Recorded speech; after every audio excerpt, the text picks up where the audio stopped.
back. My next guest is a man of many talents. He's a very successful video game developer, an expert magician, and a very big traveler. In fact, last October, just about a year ago, he was in outer space on a trip arranged by his company, Space Adventures. He also happens to have one of the planet's largest collections of automata, like this one right here that is playing a tune. Please welcome to the show, Richard Garriott. It's so nice to have you. Good to see you. Great to be here. Thank you. Yeah, I saw you, I think right before you went to outer space. That's exactly right. Yeah. So it's, in fact, right a year ago today, I was in space. So, you know, I'm celebrating the one-year anniversary. Oh, okay. Well, absolutely fantastic. And how do you feel? Great. You know, I still wish I was in space, but I'm working hard to get back there now. Okay. Well, you and a whole lot of other very like Jeff Bezos wants to go. That's right. You know, and Guy Laliberté, the founder of Cirque du Soleil, just came back about 2 weeks ago. Oh, and how did he have a great time? Oh, he had a fantastic time. Oh, can you imagine Cirque du Soleil? Can you imagine what kind of Cirque du Soleils we're going to see now? When they start doing them in zero gravity in space? Absolutely. Oh my gosh, it's going to be so much fun. Now, all of this collection, you collect automata. That's correct. That's the plural for automaton is singular. Automaton. And I brought a whole kind of history of them here. Yeah, the sword is here for this first one. This actually is a model of one of the very earliest. They go all the way back to the Greek times. And you collect this? I collect these, exactly. Yeah. And I have 400 or 500 of them in my home back in Austin.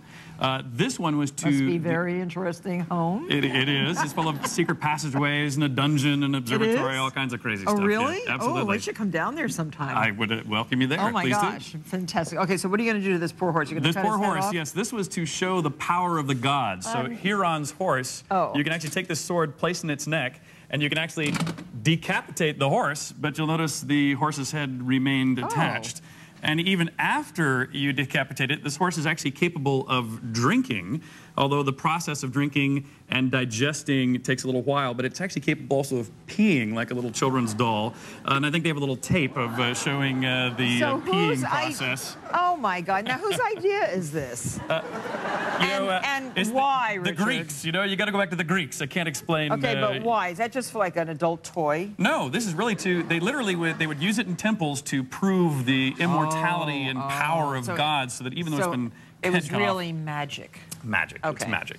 Okay. Then the first, what's called golden age of automata came in Paris in the Victorian era. Yes. Exactly. And these operate, for example, you know, here are these little birds that are out here chirping. The golden age was almost always what I'll call still life brought to life. No, I have a real one of these with 20 real canaries in it. Yeah, exactly. Which do you think is better? Well, these you can turn off. Okay.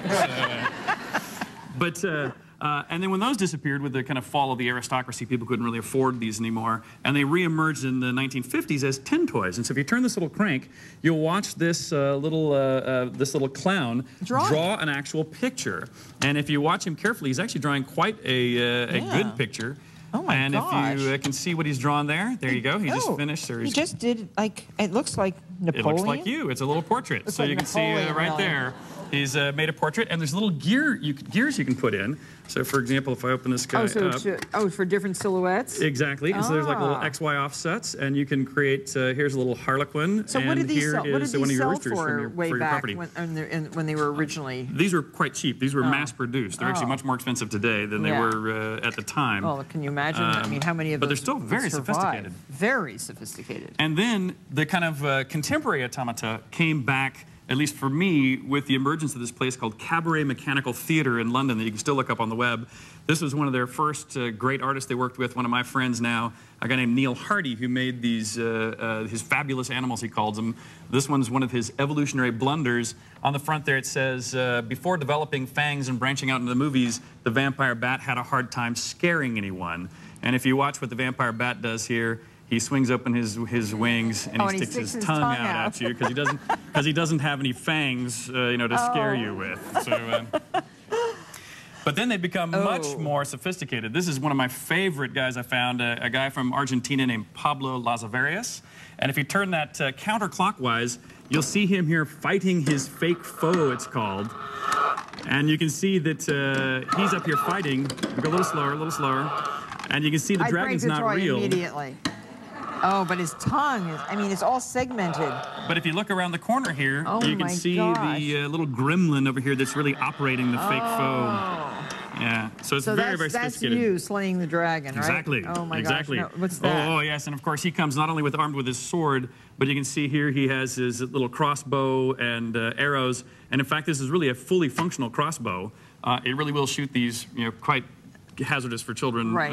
Kind of toys And here. go right into your eye, and then you'll be sorry. Yeah, but I have. Oh, and this, oh my gosh. Oh yeah, he has a little mace. Oh, look at this mace. A little mace. Those, yeah, those I don't like. Yeah, that would hurt if it was real sized. Right.